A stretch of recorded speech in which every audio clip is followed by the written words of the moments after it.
Welcome to Season 3 of the Yoga Therapy Hour podcast. My name is Amy Wheeler, and I'm your host. We are so happy to tell you all that's happening in the world of yoga therapy, and we love to find guests from all over the world so that we can share and learn and grow together. Some of the things that are happening in Season 3 that we find so exciting is that not only are we continuing with the free gift that we are giving out every single week in Season 2, and you can see more about that in the show notes.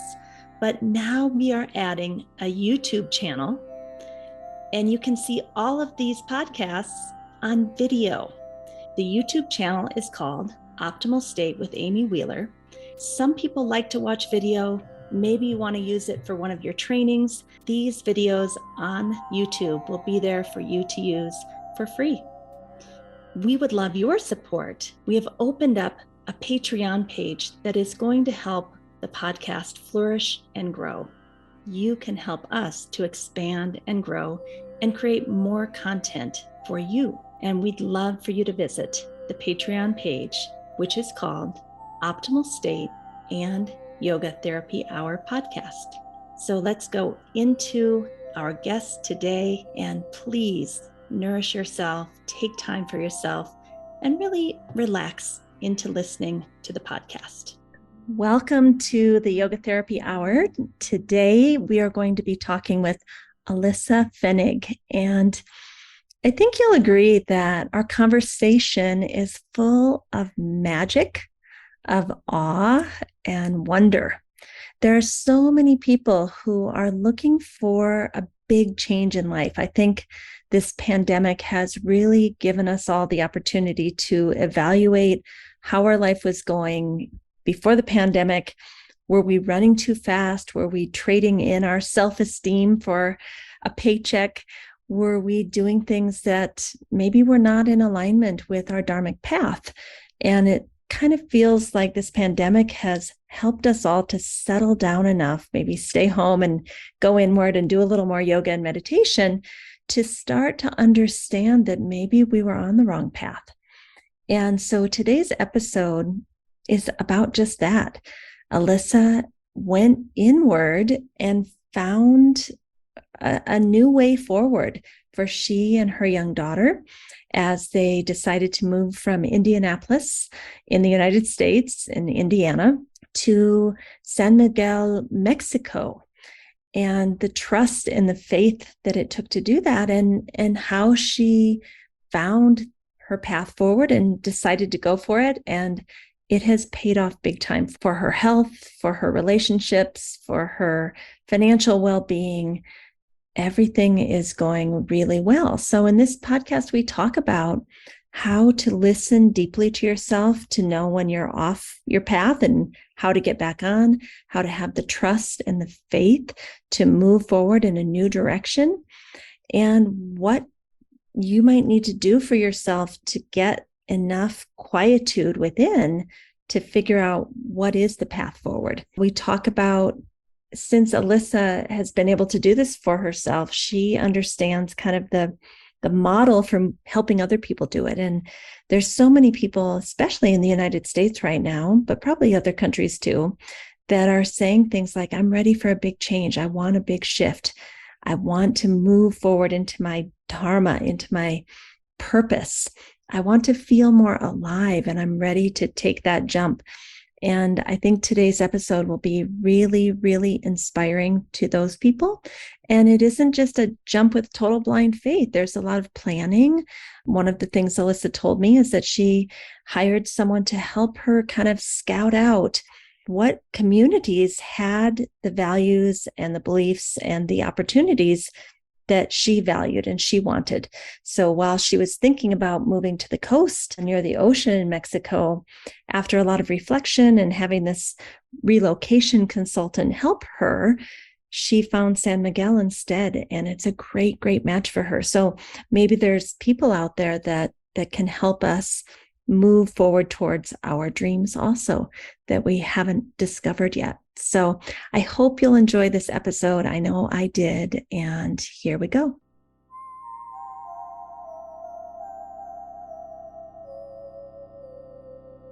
Welcome. Today, I would like to introduce you to my friend and colleague, Alyssa Pfennig. Welcome. How are you? Oh, great, Amy. Thank you for having me on. I'm honored.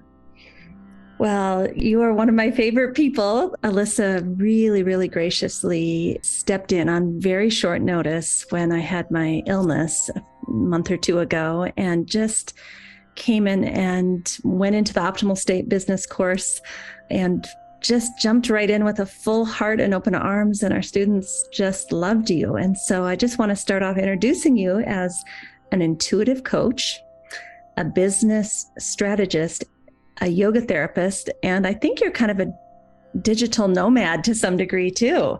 Yes. So tell us about, what does that mean to be an intuitive coach, a business strategist, and a yoga therapist all rolled into one? So those kind of evolved, over time. And I used to have a wellness center and yoga studio for 5+ years and did primarily yoga therapy there, taught teacher trainings, meditation trainings, took private clients. I had 3-month programs, helping private clients usually come in with chronic pain. And as that evolved, my life changed, sold the studio, obviously. Pandemic has started, still kind of going on. And then I had a baby, and so things changed in my life, and I wanted to shift to have a flexible schedule and be more online. And I started using more of my intuitive abilities in a coaching role. And at the same time, I started doing some freelance work using my business and marketing background that I had used owning my wellness center prior to that in my corporate career, doing marketing and being COO of large national and international organizations, using all that background to help other entrepreneurs, especially in the holistic and wellness space. And with the digital marketing company, I had 8 clients in 6 weeks. It built itself. And just because I understood what they were doing, you didn't have to, but I had the technical expertise. So someone has talked about I'm a rare blend of creativity and technical expertise. And I think people like that. So then the marketing and the business strategy started just coming on board and integrating that into what I do. And that's what a lot of people ask me questions about that. And so I started integrating that into everything and helping other entrepreneurs. As I listen to you, I think of how many, especially women, have gone through the corporate thing or been a nurse or a teacher or something that was a really challenging career. And they said, now I'm going to go to yoga. And they somehow think they're going to cut off that part of themselves and just do the yoga.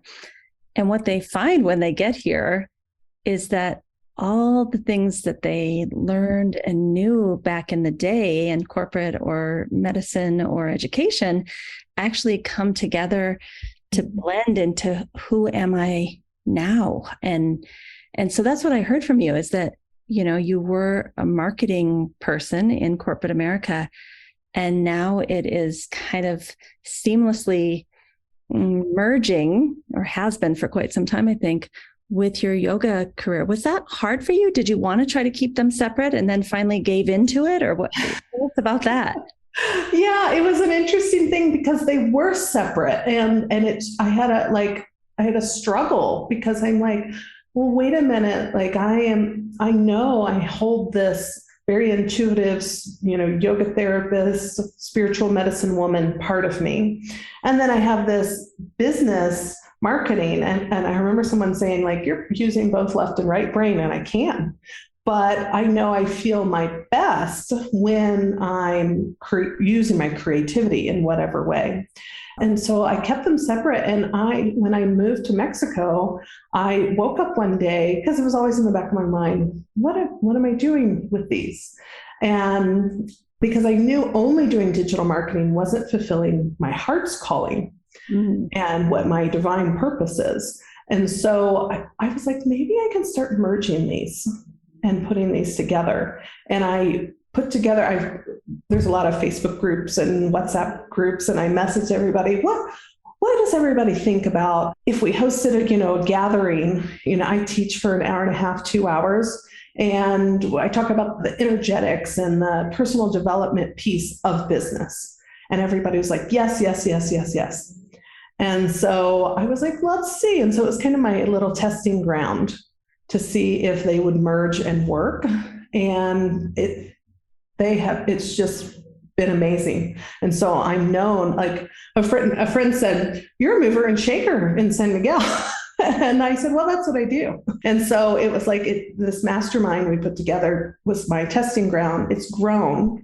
And within 3 months, I have 45 women in my WhatsApp group. I have 20 to 25 come to every monthly meeting in person. And people are just yearning for this. And they hadn't experienced this kind of intersection before. And most of them are like holistic wellness practitioners. Yes, yes. Mm-hmm. I'm just going to pull up your Facebook group, which I think is a private one. They have to ask to be let in, called Wild Wisdom Collective on Facebook. Are you ready to transform the unhealed patterns of trauma, fear, and shame and create the life of your heart desire? So what I need to ask you very briefly, I want to back up. You just said you just moved to Mexico one day. Yes. So I just want to say so many people have this fantasy, especially right now, of leaving the US, moving to Costa Rica, or moving to Mexico, or, Canada. Can you just briefly hit on that? Because I think people are yearning for, maybe I could do something like that. And here you've successfully done it. Mm-hmm. Yes. And, I moved with a 2-year-old to Mexico. So without a lot of support. No, I have support here now. I had wanted to move and live in another country for over 20 years, and fear held me back at some point because I've traveled all over the world, and there's something that is in me that I need to be immersed in culture. Mm-hmm. And I need to, it's something probably about me learning and enjoying.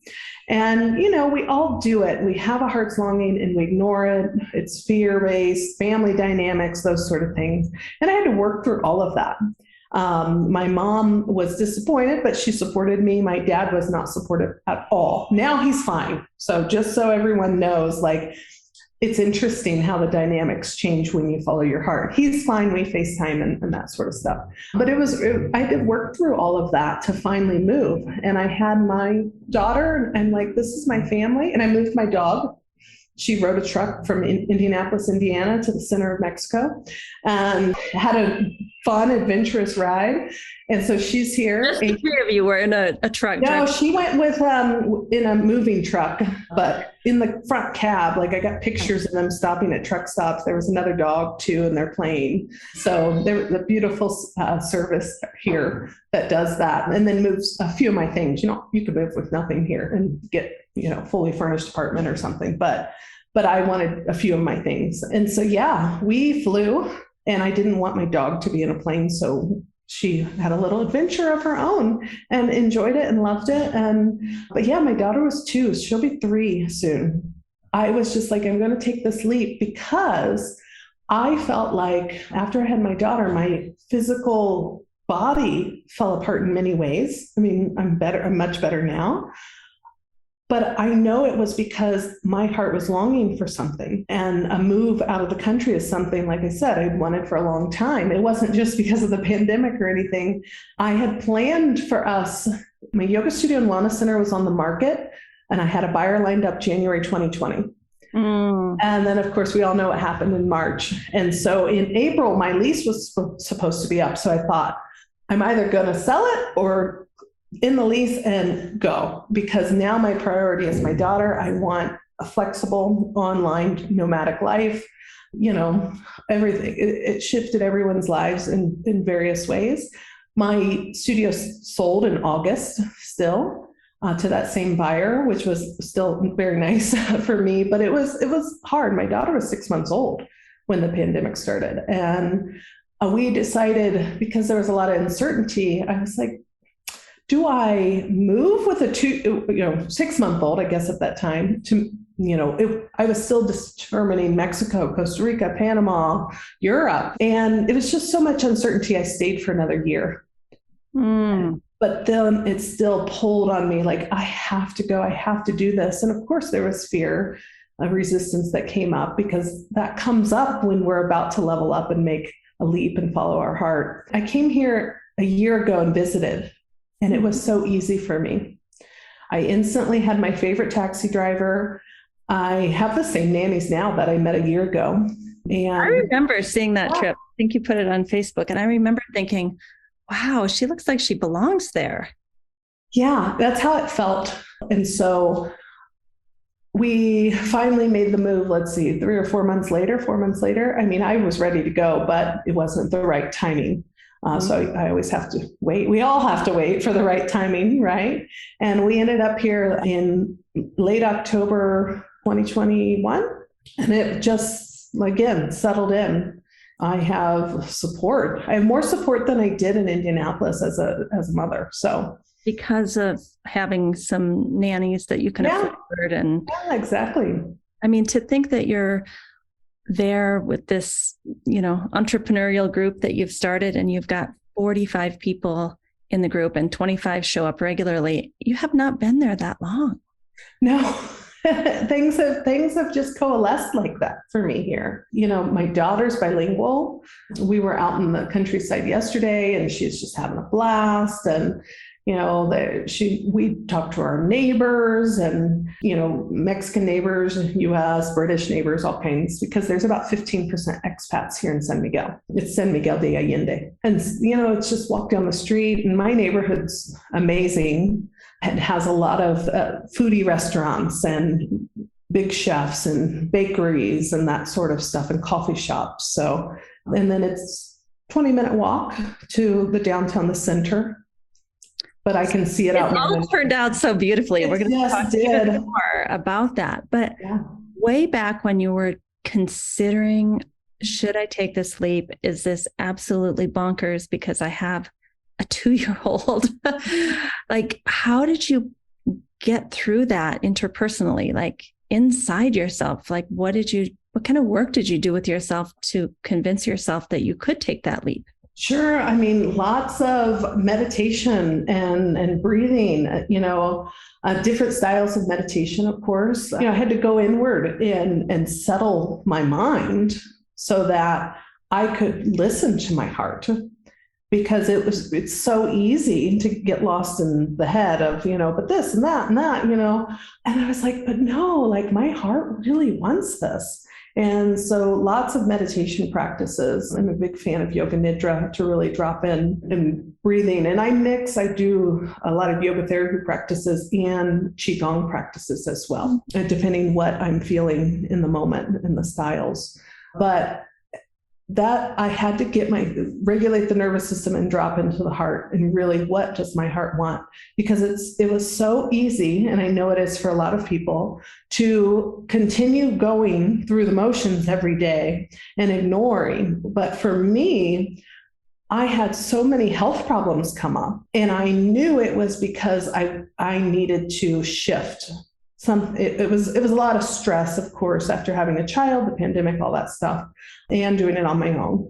And so that was a big thing. But I was like, I didn't have these issues before. They were probably brewing. And so I was like, well, if I don't follow my heart, then I will just deteriorate.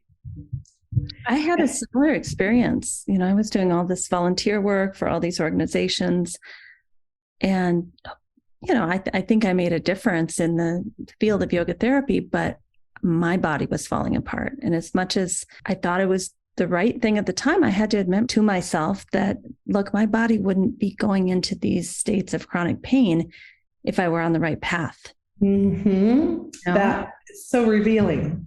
So revealing. And the more that I've backed away from it and said, no, thank you, this is what I'm doing now, the better and better. I don't even have chronic pain anymore. How about you? No. Once in a while, I'll get a little something, but then I listen, what's going on? What do I need to address? No, I mean, literally postpartum, I had trouble. I was so stiff getting up and down off the floor. And I, of course, I'm a yoga therapist. I've done yoga for 20 years, and I'd never had that issue, but it was telling of things, and it took a long time. Now I walk everywhere every day, and people have said, even my uncle's best friend just told me the other day, Mexico's been great for you. Like, you look amazing. It's I can breathe. And I have flexibility in my life. I have support that I need. Like I found the village that I had wanted. I created it. And not everybody has to move to Mexico to do that. But, I chose those things. I decided to do those things. But I'm fulfilling a part of me that I felt like was missing. And that's being immersed in other cultures, finally being bilingual, even though I'm not 100% fluent. But, being bilingual, that's always something I wanted to do, was on my bucket list. And I had friends who were like, why haven't you? Because in the US, you don't have to. And salsa dancing. I see you salsa dancing. And tango dancing. So I've salsa danced since college. I learned in college and I love it. And I started dancing again when I moved here. I took a few classes before I had my daughter. Then, of course, life changed. I said, I want to start tango dancing again. And so the last 6 months I have been tango dancing and even had gatherings at my house. And that's where a lot of my friends have come from. Wow. Yeah. You're courageous though. I mean, not everybody can have that kind of faith in themselves, faith in the universe, to get on a plane with your daughter and have your dog in a moving truck. Like, you must have had some seed of what we call shraddha, or faith, that you could do this. Have you always had that? Is that innate, or did you have to train that? I would say I had to train that. I was raised Catholic. I don't necessarily practice that, but I didn't feel like I had innate faith or trust. It was something I had to cultivate. And it came through first my yoga practice. By creating a relationship with myself, which started, that cultivating self-awareness and that sort of stuff. And then just slowly built over time. I started doing more practices to strengthen my faith and work on my subconscious mind as well. And then following the signs, I pay attention to a lot of signs. I did have a beautiful experience last year when we were here to visit in a church that was very interesting, and a call to open my heart. And so I've been on a journey over the last year to do that even more. You think your heart's open, and I knew it wasn't fully. And so that has come. But I started paying attention to signs, and whether it was animals or alignment or the ease that I experienced when I was here. And that would help strengthen my faith. Like, this is the right thing. Even though it may not be 100% sure, like there's a little doubt, little resistance. And I remember even asking myself, why am I fighting ease? There you go. Yeah, because when we're used to having drama or chaos or things to be difficult because we have some limiting belief there that it should be. But I remember before we moved, I'm like, that was so easy for me. Why would I fight ease? Because you're fighting family dynamics, you're fighting fear, you're fighting, changing and uprooting. I mean, literally changed the course of my life and my daughter's life. Yeah. Significantly, not just a little trajectory shift. What I love that you're saying, and I think this is really where the work is, all these things we learn in yoga and yoga therapy, the curriculum or the content, if you will, means nothing if it doesn't bring us into a deep, deep, intimate connection with ourselves. And then through that depth of connection with self, we can help others do the same.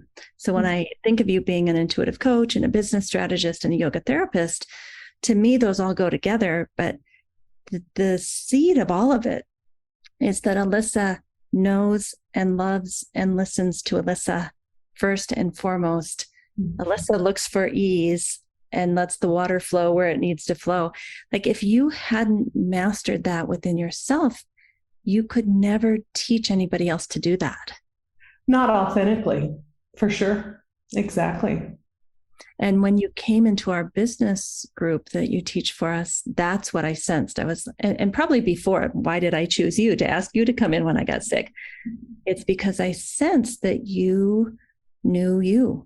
And you liked you, and you were brave, and you were actually living what you're teaching. I try. I do. And I don't just mean talking about it. There's so many yoga people and other people, not just yoga people, that have a lot of words to describe living your most authentic life. But do we actually see people doing it? That's really it.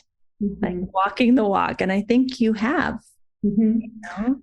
Yeah, thank you for recognizing that in me. I appreciate that because I having owned a wellness center and been surrounded by other holistic professionals, whether they were on staff or networking and that sort of thing, you do see the people who have walked through the fire, who are doing the things and doing the healing work, and the ones who aren't. And so I think it's always been very important to me to be a person of integrity and actually do the work for myself. And I'm always working and leveling up. Well, that's it, right? We never get there. Right. Like, who am I today? What is it that the universe wants to flow through me today? I found that with this podcast that I just kind of started interviewing people, and then it really went well, and it was ease, like you said, and I was having fun. But I swear if there's ever a day that I'm starting to resent this podcast, that will be the last day, and we will find the next level up, Right. No, I totally understand that. Yeah. So kind of along these same lines, recently, just 18 miles from your house outside of town, you found a beautiful retreat center, I think. Yes. It's kind of like breadcrumbs leading you to your next thing. Do you mind if I pull up a picture of it on the... Sure, of course. For those people who are watching on YouTube, you all know that now we have the YouTube version. So I'm in the Wild Wisdom Collective group that Alyssa has on Facebook, but I just want to show one of these gardens. Wow. So walking down a path with these beautiful, beautiful cacti. I mean, just amazing, amazing, amazing. So tell us about kind of your next level up. And I know you're still cooking it up, right? Because it takes time to digest and process and get all the ducks in the row, but you're kind of feeling this pull towards the next thing. And what do you think that is? Yeah, it's bringing back a version of my Wild Wisdom retreats, but focusing on the personal development and the business strategy or business development. So for women entrepreneurs, I've always worked with women and helped them connect to their pelvic bowl, connect to themselves, to their heart, and that longing. And then I've also worked with a lot of women entrepreneurs and, who have the same desires, because what we need to work on within ourselves plays out in our business. I'm actually teaching to the group I have here about the intersection of the chakras in business and how they play out in different levels. It could be a throat chakra thing with marketing, or it could be a root chakra thing with financial stuff. But having a time immersed in nature and using what I used to do with my Wild Wisdom retreats, it was always an immersion in nature, because nature is so healing. It can drop you into that creative space. We don't often take the time to really do that. And luckily here it's a magical city. And within the countryside, there's mountains, because we're right in the center, in the heart of Mexico. And there's mountains, there's different retreat centers, horse ranches, because I like to combine the working with horses, because horses can hold a giant heart space, because their hearts are 10 times bigger than ours. And they can pull things out of us or drop us in to places that we don't recognize. And whether it's they need to push us forward, or I've had before an experience myself where I was standing in my solar plexus and asking for what I wanted, but my heart wasn't open to receive it. And a horse showed me that. And so, combining those experiences with time to build your business idea, craft it out, whatever place you're in, where you need to go, whether it's the marketing part or really just going to the next level in the business. But having time within nature, having the support of the horses in yoga therapy and meditation, it's really a transformational journey. And I combine that with also coaching 3 weeks prior and 3 weeks after, if someone chooses to do so, to prepare for the on-site integration. What do you want to really accomplish? And then that post-integration as well. First of all, that sounds magnificent. I have not heard of very many people being a business coach as well as a personal coach in a retreat center setting like that, to just go and do a deep immersion where everything else is gone and you just get to be with that. I think that's critical. The people that I've worked with over the years on their business, they can't take the time out of their daily life to get quiet and do that deep heart listening that you're talking about, that settling. And without that, they end up running in all these different directions, a year here, a year there, tried that, tried this. Mm-hmm. And 10 years later, they've not really accomplished much versus taking the time in nature, in the immersion with preparation and post-digestion to really settle and get quiet. Mm-hmm. Like, I think it's a brilliant idea. I'm thrilled. I think I could even come and do this. You know, this thing that you and I were talking about, it really doesn't matter what level you're at. You always need kind of an external reference point, I believe, an external reference point to have them say, here's what I see of you. Mm-hmm. And you may reject that or you may accept that. But I think having someone kind of clear away all the cobwebs and say, well, here's where I see your brilliance, I think it's super powerful. Is that what you do? Yes. I mean, definitely, because it's so helpful to have that objective person in your life. It's been helpful for me. It's been helpful. I know when I've worked with clients, I have a client right now, she's a psychotherapist, and I've helped her expand her practice, and we're working on positioning into thought leadership in Connecticut. And she's, I just got engaged and we just moved in. Like, life sometimes takes you outside, and she's like, I'm realizing that my staff are not getting new clients if I'm not there doing it. And it's like, okay, so we need to shift and see how we can get it going so it doesn't only rely on you. So you're not the cog in the wheel. It's been helpful for her to like prioritize or shift, like you said, the cobwebs, like get those out of there, because some of these things aren't going to have a return on investment. Maybe they'll be great for the future, but you don't need to do that right now. Yeah. I'm kind of personally going through this, having been ill, and even before I got ill, and I'm feeling great now, by the way, but I had this little voice inside me saying, Amy, you need to set this up on autopilot so that if you do want to go for vacation to Italy for 3 months, it can run without you, where you can check in 3 times a week for half an hour. Like, I wasn't thinking I was setting it up to get cancer, but ultimately it worked out when I did that. Everything was set up so that I could remove myself for my healing time. And now I've stuck back in. But I think that's a really beautiful thing, to allow enough spaciousness. So I don't know what I'm trying to say other than it is good to have someone help you see, like, what is my long-term goal? Is it to be a digital nomad? Is it to be able to remove myself for a few months if needed? Is it to be right there every single day, face to face with people as the main person? I mean, there are some people that really love that. I'm an introvert. I don't love that. Mm-hmm. Right. So just helping people get clarity about, where do you want to be in 10 years? Mm-hmm. And I think an investment in a retreat in Mexico, a luxury retreat, 10 years from now, people would be really glad they made that investment in themselves personally and professionally. But at the time, it's like, oh, I can't afford that. I say you can't afford not to do that work. Mm-hmm. What do you think? Oh, I completely agree. I mean, we can limit ourselves. I don't have time for that. I can't afford that.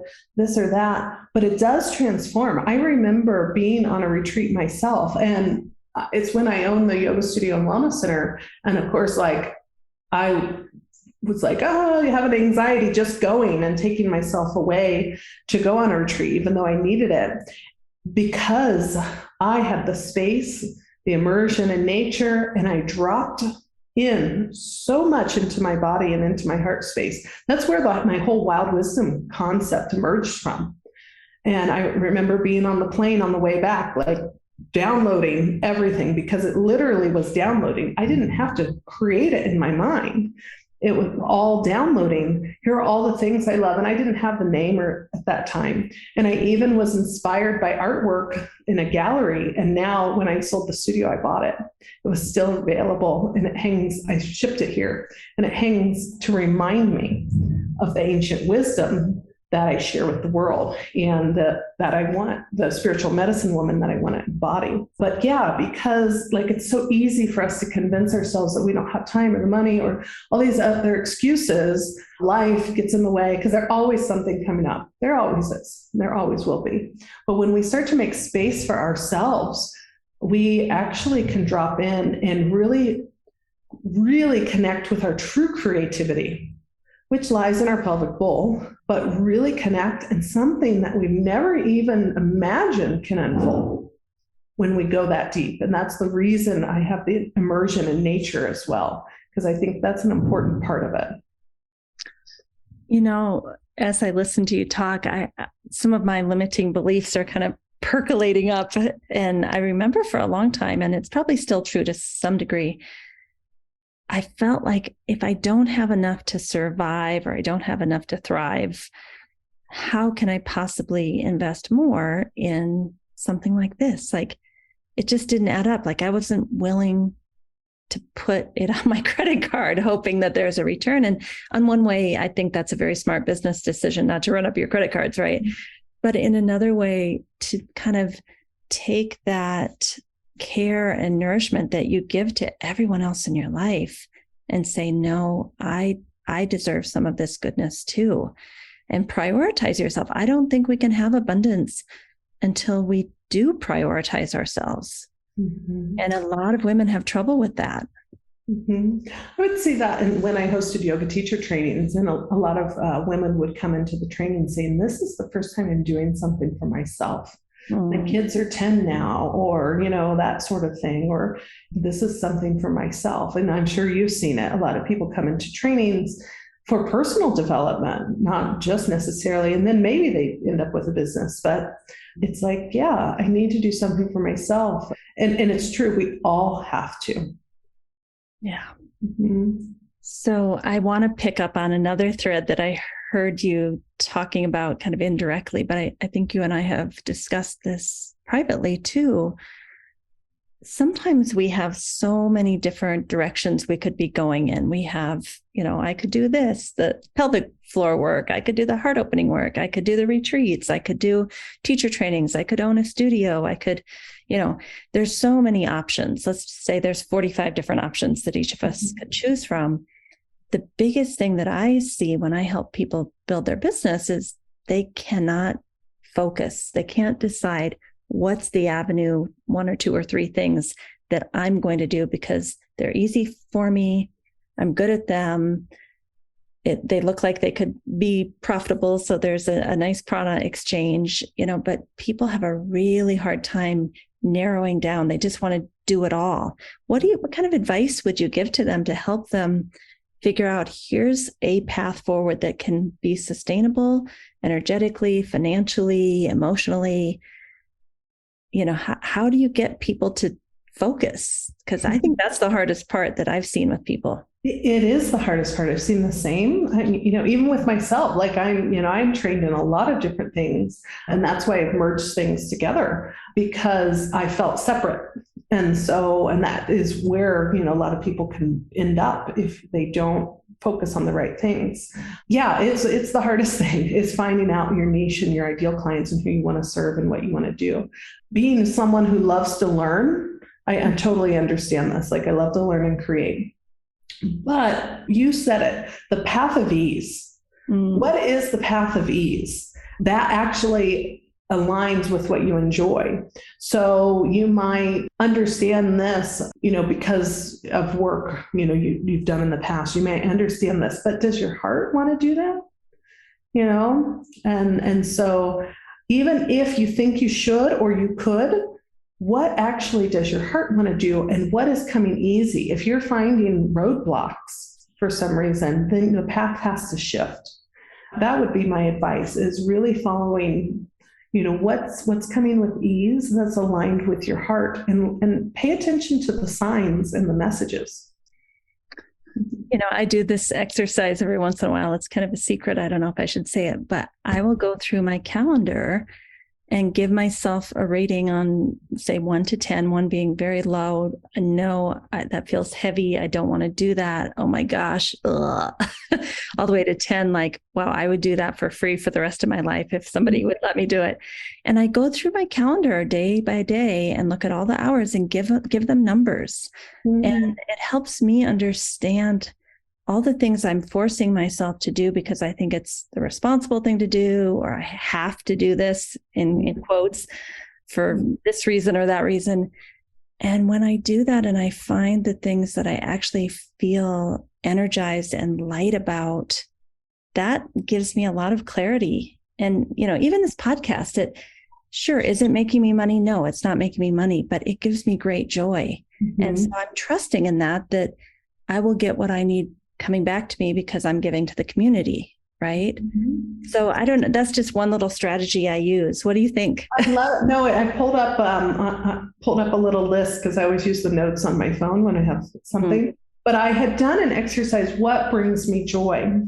And it was like dancing, writing. I love brunches and dinners and socializing and trying new foods, coffee. Like the thing of, if I could get paid for just sitting in cafes and having conversations, which can be coaching, but meeting new people and traveling and exploring. And I looked at this list and was like, how can I incorporate more of that into my working life, my professional life as well, which is why I enjoy being on podcasts and writing articles and other things. And I meet people for coffee, but with hosting the retreats, I get to do a little bit of that as well.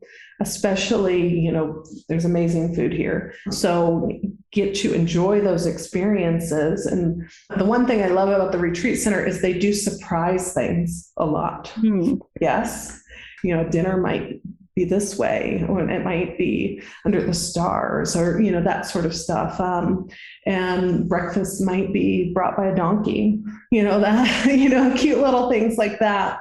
And I get a chance to be involved in all of that and create, because I love to create and have ideas too. So it was like, yeah, what brings me joy? And I love your calendar idea, because there are times where, we feel like, ew, I don't want to do that. And we have to reassess and be like, why are we doing that then? Maybe we need to fill our time more with the things that light us up. Yeah. And it sounds a little bit full of privilege, that, we just get to do fun things. But I can say I'm not a privileged person. And I think even when things are really rough, which you and I have both had some pretty rough times, it's not like this is rainbows and unicorns and fairy tales. Do you have the courage to follow your heart in the tough times? That's really the key. Yeah, because it will shift. Yeah. If you do just one little thing, it will start to shift that tough time into something that evens out, or into a joyous time. And for me, obviously I'm not going to be a professional dancer, but that brings me joy. So that's my social stuff. And that is something that has helped me come back into my body when I felt like I wasn't during tough times, and helps shift the energy as well. Yeah, I think we forget that it's not a luxury. It may be the thing that brings us back to ourselves. Yeah. Because, I have this fantasy of taking dancing lessons too, but I'm like, oh, it's expensive. And, I don't have time for that. But what if we flipped that belief and said, no, the dancing is, first of all, one of the most important things to experience this joy, and that is going to shift us out of this stuck place. It does. I mean, I will tell you that, because dancing tango is a very intimate dance. And I found myself coming face to face with my holding people a little away. And then, even after an hour class, I'd be like, I feel so much more here in my heart and in my body. Even though I do yoga and meditation and qigong and all of these things, there was just something that was different a creative opening that was different when it danced. But yes, I've had those same things where I'm like, oh, but then I have to hire a sitter and then I have to do this. And it's like, no, I love dancing. And this is for me. This is for me. And especially, after having a child and going through a pandemic. And it was like, no, I need to do some things for me. Not just, 10-minute yoga video or, that sort of stuff, but like actually really something, like I mentioned, that's how I met all my friends here. And then they are supporting you. Right. So now you have a community because you prioritized yourself dancing, which may seem like a luxury to a woman who's just moved to Mexico all alone with a 2-year-old daughter. Like, yeah. No, I seeked out my teacher. She's from Argentina and my other teacher's from Mexico City. But I was like, I want someone who's from Argentina as well. And that was just another, like, I know that I want this. And sometimes, yes, I feel lost and I don't know what I want. But when you do know, follow it and make it happen. And And I feel like you can teach people how to come into themselves like you have, because that's really the thing. You can do it, but having kind of a method, if you will, to teach others to come home to self and prioritize self and find your deepest longings and, be strong enough and have enough trust to walk towards your joy. They always say the best athletes are bad coaches and the best coaches are usually not the star athletes. You feel like you can do that you've done it and now you can show other people how to do it? Yes. And that's actually part of the reason why I started some of the business strategy stuff, even though I had the background in the company, was a lot of people were like, you've created the life that you wanted. And I'm continuing to create it. And they're like, I want to do that too. It might just be I want to move to Florida from Indiana, for example, but like something was stopping, or I want to be a snowbird, and 6 months here, 6 months there. And tons of people do that, even here. People own homes here and then live in the US as well. And all of that's possible. But that's really where like people started seeing that you had the courage to create the life and business that you wanted. I would like to do the same and learn from you. And that's sort of how I started merging them together. Yeah. Well, I am so inspired by you. I have a good life, but I'm just even sitting here thinking, could it be even better? Are there things that are beyond my wildest expectations that I would like to even enhance more, So what last little bits of advice or thoughts do you have for our listeners? Anything you'd like to leave us with today that comes to mind? Maybe something from spirit just wants to move through you towards us? I'd say the possibilities are endless and dreams are possible. It's not always a linear path. It's a lot of times a spiral path, just like healing is. But it's possible, especially if you drop in and you know that that is what you have your heart set on, whatever it is in your life. And we just have to make the space to listen and actually follow it. And I think this theme keeps coming back, taking the time and space, probably in nature, to settle in. It's hard to do it between 2:30 and 4 o'clock on a Thursday afternoon while picking up the kids from school. Like, it's just going to happen, right? Right? Yeah. No, that's when I want to take a nap. So where can we find you? I'm going to pull your website up here, which is a beautiful website, AlyssaPfennig.com, ALYSSAPFENNIG.com. Just a beautiful website, which even that is, I know people need help figuring out how they want to express who they are and what they do, especially when they have a lot of different things that they've done in their life and kind of weaving them together. So any place else you'd like us to find you? You can pull up my Instagram, even though you already showed the Facebook group, my Facebook page is just kind of a copy of my Instagram, but I'm at Instagram.com/Alyssa Pfennig. Great.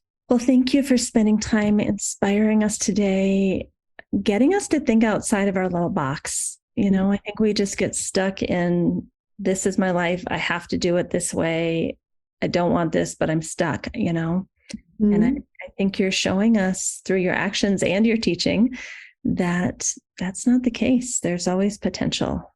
Mm-hmm. Yeah, thank you. Definitely. Yeah, there's always a way to enhance your life.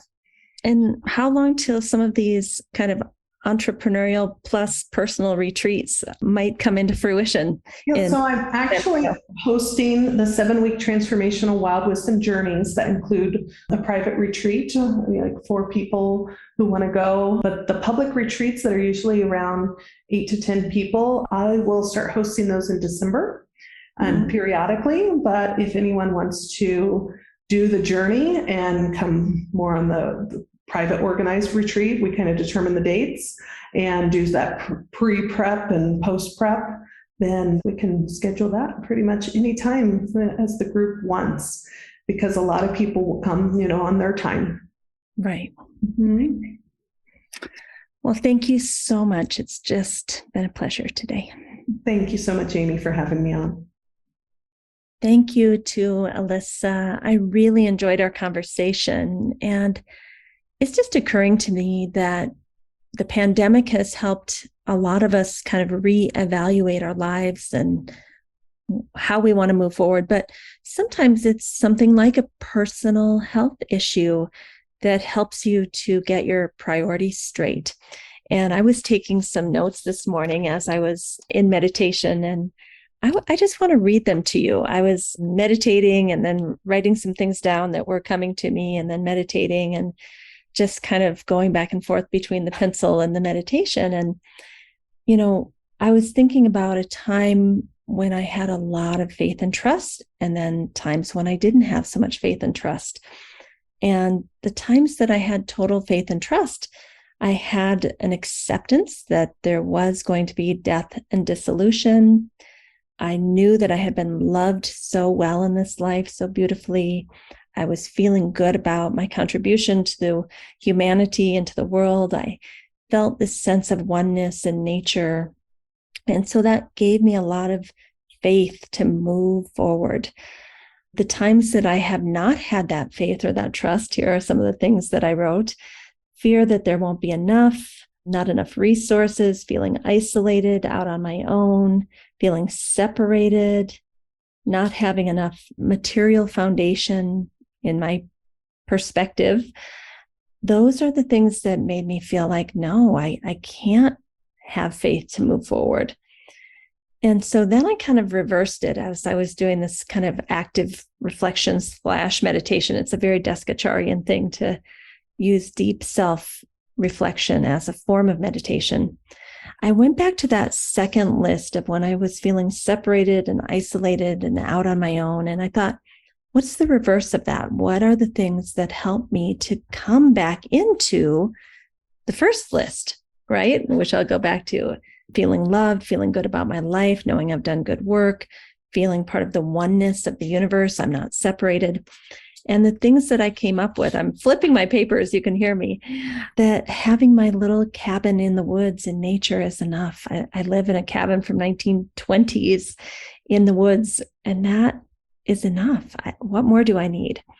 That I'm surrounded by my plants, my animals, my husband, George, my loved ones, that, it always makes me feel good to understand the flow of prana, including the flow of money. It comes in, it goes out. It's not to be held onto.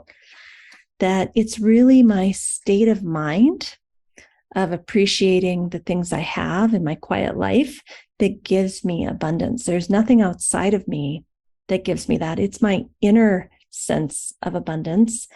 And that the times I feel most connected and to that oneness and to Mother Nature are when my autonomic nervous system is in balance, is in sattva. And that if I kind of base my life around that hub of the wheel, what keeps me sattvic, what keeps my nervous system in balance, what helps me to remember that I do have enough with all that I have, this beautiful life that I have, any opportunity that comes into my field of vision has to maintain the hub of that wheel, the balance of my nervous system, the quality of my mind that I want to carry with me, which is sattva, and that anything that doesn't start from there and end there is actually not for me at this time. So that just kind of telling you what came to me in meditation this morning. Maybe it can help you sift through some of your opportunities to really find a path forward. And again, the process was what gives me faith and trust, and then a list of what kind of makes me feel not enough faith and trust. And then the third thing is when I'm not feeling that faith and trust, what can bring me back to having more faith and trust? And just looking at those three columns and kind of doing a little bit of self-analysis. I hope that's helpful. All right, we'll see you next week. Don't forget to sign up for our newsletter mailing list, where we give you a free gift every single week. It's usually something that the guest has been talking about, like a book chapter or an article or an infographic. Check out the show notes for that. Thank you for listening today. Don't forget, we have a new YouTube channel called Optimal State with Amy Wheeler. We also have a new Patreon page where you can support us to bring you the most excellent content, and that is Optimal State and the Yoga Therapy Hour Patreon page. Also, you could write us a review on most major platforms that host podcasts. Give us 5 stars if you appreciate the show and tell us what you love so that we can do more of that. Finally, we support several nonprofit organizations through this podcast. See the show notes to understand how you can help. If you'd like to be a guest or a sponsor for this program, contact us at the email welcome@theoptimalstate.com. welcome@theoptimalstate.com. And finally, a special thank you to our team here at Optimal State. We are truly a global family. George Mantuan, one of our executive producers. Adam Satchel, senior media producer and sound engineer from the Philippines. Krishna Panchal, a producer from Canada. Modupe Abdullahi, who does the show notes and is an editor for us from Nigeria. And Peter Morley, who wrote and produced the music for this show, who lives in Australia. Find more about Peter's work at www.zenmusic.biz. Thank you for listening. We'll see you next time.